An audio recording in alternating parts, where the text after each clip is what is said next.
Student, welcome to my channel Jyoti concept. आज हम लोग कुछ क्वेश्चन देखेंगे जो हमारे लिए बहुत ही ज़रूरी है और अभी हमारे घर गांव में ये हो रहा है। ठीक है, तो हमारे घर गांव में क्या चल रहा है, तो अभी पंचायत का चुनाव चल रहा है और उसी पे कुछ क्वेश्चन हम बनाए हैं जो इस प्रकार है। ठीक है, तो पहला क्वेश्चन क्या है, पंचायती राज क्या होता है। ठीक है, अभी जो पंचायत का चुनाव चल रहा है उसके बारे में बहुत कोई ऐसे हैं जो नहीं जानते हैं कि आखिर ये क्या है। ठीक है, तो पंचायती राज का शाब्दिक अर्थ होता है पांच व्यक्तियों द्वारा शासन। ठीक है, कितने व्यक्तियों द्वारा शासन, तो 5 व्यक्तियों द्वारा। भारतीय लोकतंत्र के विकेंद्रीकरण पंचायती राज कहा जाता है। भारतीय लोकतंत्र मतलब भारत के जो लोगों द्वारा विकेंद्री पंचायती राज्य कहा जाता है। इसका शुरुआत सन 1953 में हुई थी। 73वां और 74वां संशोधन में इसे संवैधानिक दर्जा प्रदान है। ठीक है, मतलब इसको संविधान में भी वर्णन किया गया। ठीक है, ये हो गया। अब हम लोग इसको अपने भाषा में समझेंगे कि आखिर ये है क्या। अभी हमारे गांव घर में पंचायत का चुनाव हो रहा है तो उसको बहुत कोई लोग ऐसे हैं जो नहीं जानते आखिर ये है क्या। और ये जो पंचायत का चुनाव वो सिर्फ कहाँ होता है, तो गांव में होता है। ठीक है, तो किस कारण क्या वहाँ राज्य सरकार अच्छा से काम में, मतलब कि यह किस लिए होता है कि यहाँ का राज्य सरकार काम अच्छा से नहीं करती है या फिर भारत सरकार काम नहीं करती, इसके लिए पंचायत का चुनाव होता है, तो नहीं। क्योंकि जो सरकार जो होते हैं वो बहुत दूर दूर होते हैं। क्या हमारे घर के पास सरकार होती है, नहीं ना होती है। तो अपने हर समस्या को सरकार तक पहुँचाने के लिए बहुत ही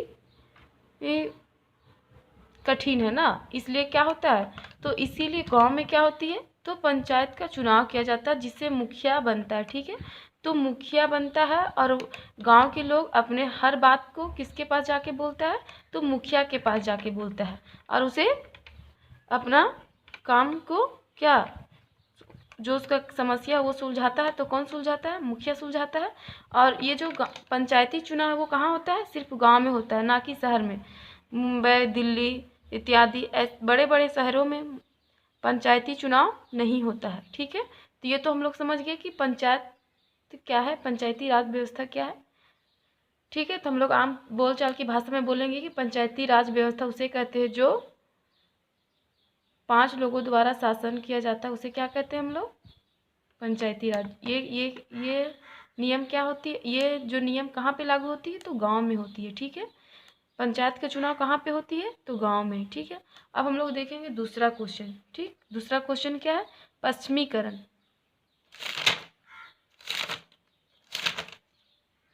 ठीक है, दूसरा क्वेश्चन हम लोग देखेंगे क्या है, पश्चिमीकरण।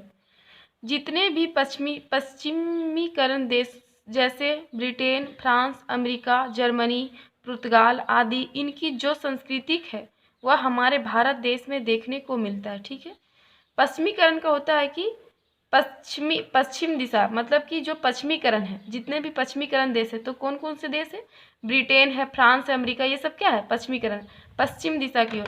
तो पश्चिमीकरण उसे कहते हैं कि वैसे देश जो हमारे देश में आ करके अपना संस्कृति को अपना यहाँ पे प्रचार प्रसार करे और उसे हम लोग क्या अनुसरण करें, मतलब उसका नकल करें, उसको देख करके अपना उसी का संस्कृति को भी हम भारत देश में देखने को मिलता है, तो उसे क्या कहते हैं, पश्चिमीकरण।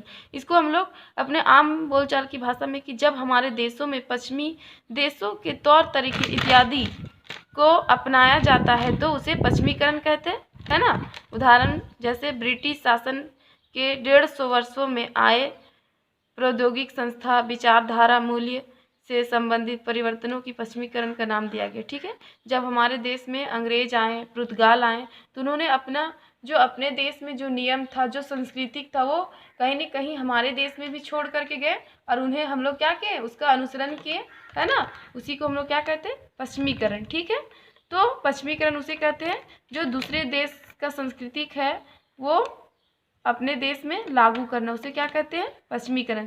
जैसे अंग्रेज आए तो क्या हम लोग पहले से बड़े बड़े कार कारखाने का तो निर्माण नहीं किया था, अंग्रेज आए तो हम अंग्रेज से ही बड़े बड़े कार कारखाने का निर्माण हुआ और फिर ये भारतीय उसको क्या किया, भारतीय लोग उसको अपनाए, तो ये हो गया पश्चिमीकरण। ठीक है, अब हम लोग आगे देखेंगे उपनिवेशवाद क्या है, उपनिवेशवाद के बारे में देखेंगे। ठीक है, कि उपनिवेशवाद की समझ हम लोग यहाँ पे तो क्वेश्चन को देखेंगे, उपनिवेशवाद की, उपनिवेश मतलब किसी के ऊपर शासन करना, एक स्तर पर एक देश द्वारा किसी दूसरे देश पर शासन करना उपनिवेशवाद कहलाता है। उदाहरण, ब्रिटिश द्वारा भारत पर शासन करना। ठीक है, उपनिवेशवाद का मतलब क्या होता है?